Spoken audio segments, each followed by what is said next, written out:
wrestling, and we kick it off. Before we get to the topic of this video, I want to remind everyone to check out Wrestling News Talk and Wrestling News and Views, both on Facebook. My two sponsors, my two very good and reliable sponsors for news, reviews, comments, and content on anything and everything pertaining and related to professional wrestling. I add things on there all the time. Plus, these reviews go there all the time. So check it out. Check out both of those sites. Also, check out Andre Corbeil and Big Raymond Hernandez for the Canada Wrestling Show every Saturday night, I believe, along with Big Bill Scholar, taking you back in the day. Also, that's on the Andre Corbeil YouTube page. Also, check out Bill Scholar. Bill Apner and Apner1 on Twitter and OneWrestling.com, and I believe he has a One Wrestling YouTube account. I'm not sure. For all the latest from the Grand Wizard of professional wrestling knowledge. But now let's get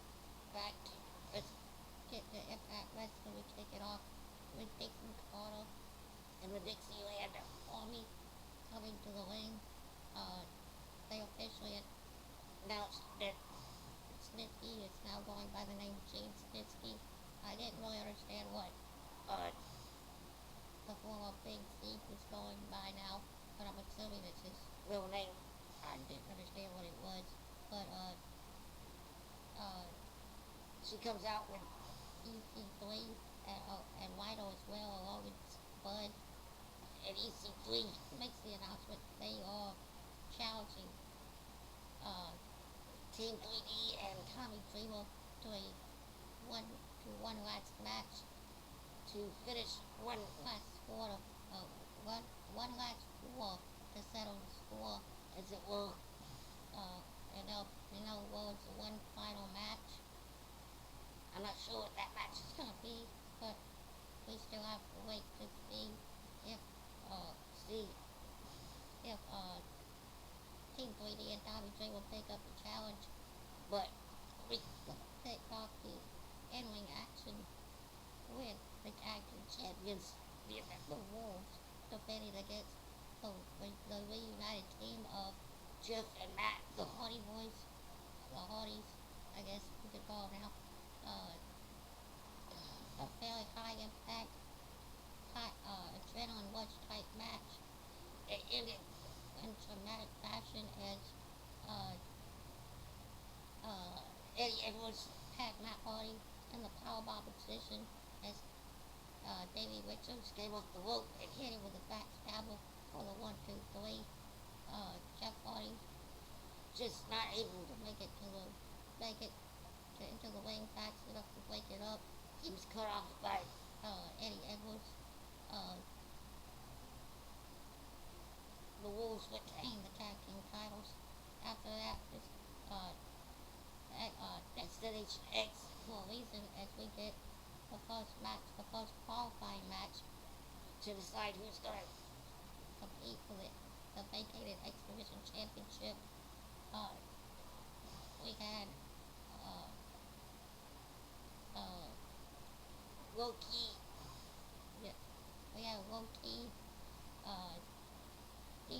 DJC, and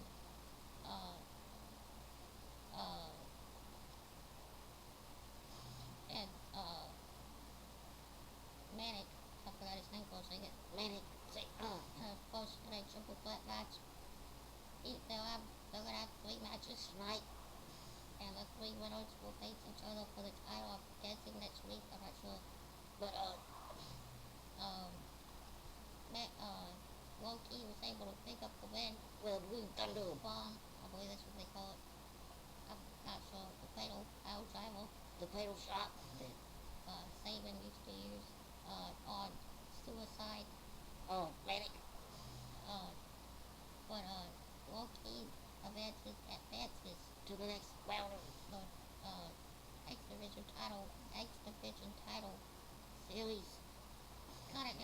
week before the match started, they showed little T backstage getting ready to come to the ring, and he kind of like walked past Samoa Joe, and he kind of had his stare down. I'm not sure what that means or where that's going, but interesting to me. Uh, um,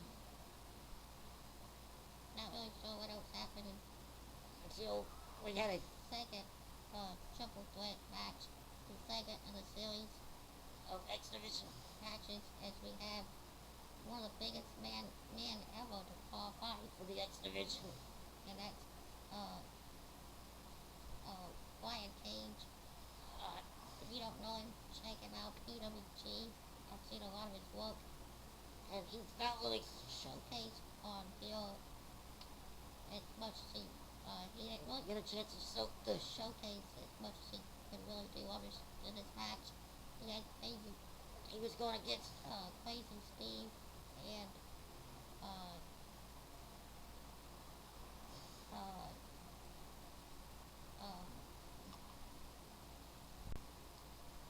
and Sonata, who Sonata was able to pick up the win with a double underhook, uh, Tiger suplex, I believe, over uh, Crazy Steve. Which, like I said, Brian Cage didn't get a lot of big showtime, it's showcase time, I should say. But if you watch PWG, you probably know what this man's all about. But that that's the first two participants in the championship three-way match coming. I'm expecting it next week. I'm not sure. Sonata and Loki, but I'm not sure who was in the third match tonight. It's gonna be interesting. If it's Samoa Joe's in that match, I'm not sure. Uh, but before the second triple threat match occurred, we had James Storm come out and pretty much announce the fact that he's now Sonata's mentor after Sonata basically told him the Great Muda last week. As well as if you follow him, if you follow Japanese professional wrestling or know anything about it, you know that this is a huge slap in the face to Japanese tradition in professional wrestling. They usually in Japan they pretty much look at the elders, especially in professional wrestling, as gods, and they pretty much toe the line, as it were, when it comes to respecting the elders in professional wrestling, and it's and all over Japan. But that was pretty much a slap in the face with how Sonata turned his back on the Great Buddha during Storm. I'm expecting the Great Buddha to return at some point and take on uh, either James Storm or Sonata. But we'll have to see how that turns out. But coming up next, we'll find out what Team 3D and Tommy Dreamer's response is to the challenge laid down by Team Dixie at the beginning of the show. Let's get back and see how it all turns out. The second hour of the show kicks off with with Team 3D and Tommy Dreamer coming out and accepting the challenge from Team Dixie, Team Dixie 3. But they ended up they called out the Turtles to fight tonight, but EC3 had a plan up his sleeve and said that it will not happen until next week. That would Tommy Dreamer to raise the stakes and make it a 4-4. I don't know. Fully raise the stakes, making it a 4-4 Extreme Rules type match for next week. I think next week is the last show in New York. I think, I'm not sure. At least for this set of tapings. I don't know if they have another one coming up soon. I'm not sure how close that is, but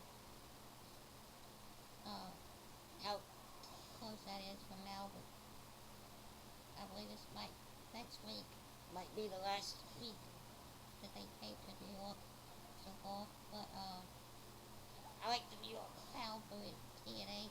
But this other four-way, not four, an eight-man tag, Extreme Rules. I don't know if it's a tag match, but it's only an eight-man Extreme Rules tag match. Sort of like we go lockdown without the cage, I guess. But should be interesting to see Snitsky and Big Zeke, as I'm calling him, because I don't remember his real name. Big Zeke, Snitsky, Whito, and EC3 taking on Team 3D, Tommy Trevor, and a fourth guy. I don't know who it's going to be, but somebody interested to see who it is. But that's next week. But also tonight we had a backstage interview with beautiful people. Well, actually, the basically said that they're gonna have a surprise next week for everyone, considering because they haven't got the respect that they believe is deserved from all the fans, because in their minds, because Talon Terrell and Del Cam are taking up all the time, but they're getting all the TV time that they should be getting. They have a big surprise for everyone next week. And after that, we got a promo for two person coming to TNA. I have an idea who I think this might be. And we watched the video, and indie wrestling, indie women's wrestling. You probably know who it is as well, but for those that don't, I'm not going to spoil it.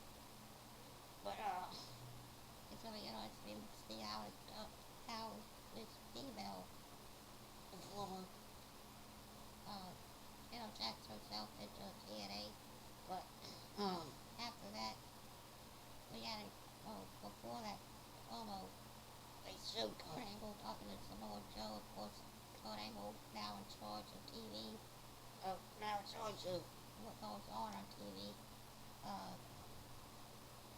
Like I said, he put Samoa Joe in the next match against Chico Uno and a returning homicide to decide who will go the third spot in the triple threat exhibition title match next week. Samoa Joe picks up the win with a muscle buster on homicide. He will round out that three-way match next week with Sonata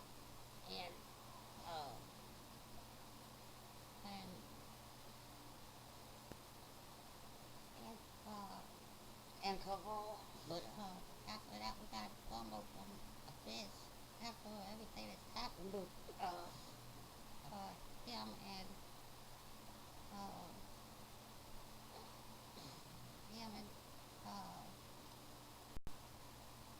Lamb.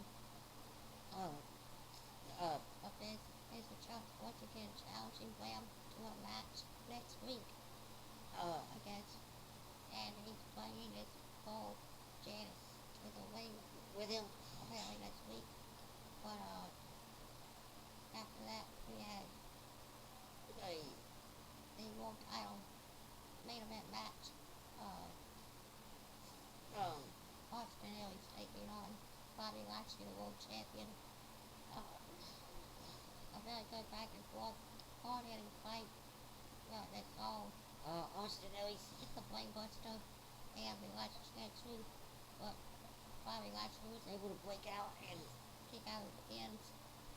But it looked like Austin Aries was about to pick up the win when he had attempted to hit a suicide dive to the outside of the ring, but instead hit, to me it looked like he hit his throat and his neck across the guardrail when Bobby Lashley moved out of the way. Lashley then tossed him back into the ring and hit a monstrous spear for the 1, 2, 3. Bobby Lashley retains. he won't have a championship. But next week it's gonna be a huge show.